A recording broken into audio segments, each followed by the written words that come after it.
that was the first to ordain an African American in 1785. Yes, the first to ordain a woman in 1853. And the first to ordain an openly gay minister in 1972. She has lived in Lexington since 1982 and has been heavily involved in the community on many social justice issues, with very focused involvement in the leadership of LGBT advocacy. Please welcome Pastor Marsha.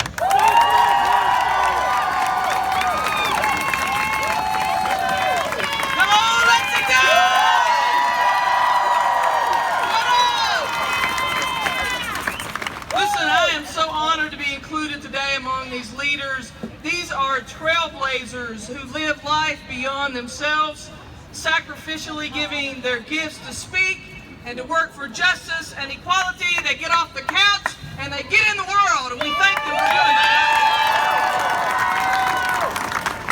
As a faith leader here in Lexington, I'm also thrilled to see so many of my clergy colleagues and their parishioners, people from all different faith traditions, and while we may indeed find varying paths to the divine, we hold in common the goal of bringing a world where all are loved, all are treated fairly and justly, all have basic necessities of food and shelter and health care and economic opportunities. These are values and they are tenets of our kindred humanity, joined by our Creator, and calls us to be brothers and sisters in a harmonic family weaved beautifully together by our uniqueness and our diversity. I am tired of the religious right claiming their God.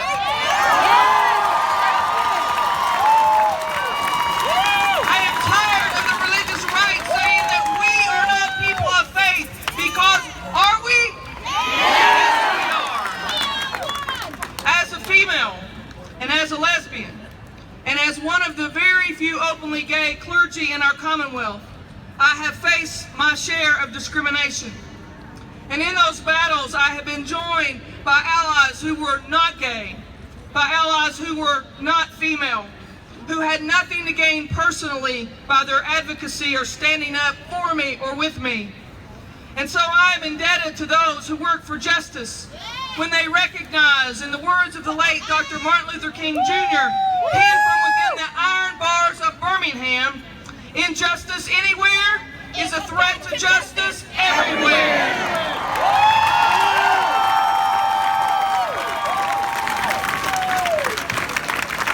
Today, I know that there are many who are disheartened. I'm encouraged. Wow, am I encouraged and blown away by this crowd. You've gathered to listen and to march so that the values and priorities that we believe in as progressive people of faith, or as citizens committed to the common good, we gather, we march, and we work so that what we do is not drowned out by the dominant messages of the powerful and the privileged. Now, I have heard and I have seen signs where people are saying, "Not my president," and I have to respectfully disagree with that conclusion. Listen to me. You see, my friends, we must face reality in order to change reality. The reality is that Donald Trump is my president, and I'll go further here. Matt Bevin is my governor. Mitch McConnell is my senator. And Rand Paul is my representative in Congress. I did not vote for any of them. Their values are not mine. Their priorities are not mine. And you can be darn sure their theology is not mine. Respective position and in claiming who they are, you see, I can move to accountability. I can hold them responsible for not only representing just the yes people in their life who will bow down to every request they have, but people claiming who they are, I call on them to listen to voices of yours and mine, to act in ways that preserve our rights to belong and to be recognized fully in this great country. In claiming who our leaders are, I can be moved in a way that when they do not represent me or you or the interest of all of humanity, I can't resist, I can protest, and I can vote to get them out of there.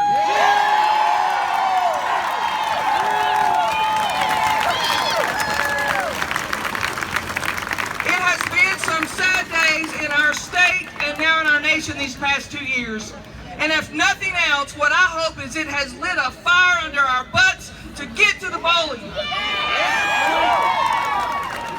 I could lament and become overwhelmed or indifferent, but I will not. For I know of millions of examples of everyday people who have made and will make a difference in our country. Let me share one of those examples, and I just bet you've never heard of her. Virginia Durr was born in Birmingham, Alabama, where she was raised by black women, but also taught that the Ku Klux Klan were protectors of Southern womanhood. One of her grandfathers had owned a plantation with slaves. The other was a member of the Ku Klux Klan. After attending college, Virginia Durr changed as a result of experiencing a segregated lunchroom at Wesley College in Massachusetts. She became a friend of Rosa Parks. She was an early civil rights activist and lobbyist as a white woman of privilege. Virginia decided one day to use her white privilege to advocate for those being discriminated against and oppressed. It was an experience now known as the Virginia Durr moment. In her life, she made extraordinary contributions to civil rights and to race equality, yet few have heard of her. Today, my brothers and sisters, we may feel like we are off the grid, unnoticed. I am a female. I am a lesbian. And those categories face challenges in the promised new policies of our national and state leaders. And yet, to be completely honest, I stand before you today with the privilege of white race, with the privilege of a dominant Christian religion, with privilege of education and economics. So I ask myself, how then, where then, might I find some Virginia Durr moments advocating for those with black or brown skin, for women's health and rights, for those born beyond our borders? They're born beyond our borders, but they grow and pick and serve our food. For those whose path to the divine is different from mine. For those who are unjustly imprisoned and denied their voting rights. For our vulnerable children or aged. My friends, we must use all that we are and all we have to make a difference. Our names may be like Virginia Durr. They may never be known. Our actions may seem to be unimportant or go unnoticed. But every time we speak, we march, we act on behalf of justice and equality, the power of the privileged few will weaken.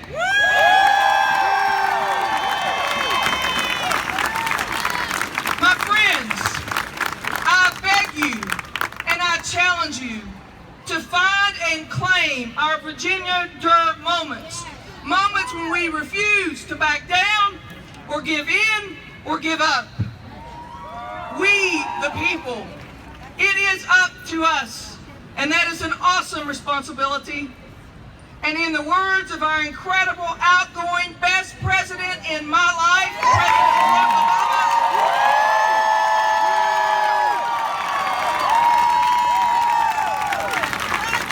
what he said to us is this in his parting speech: show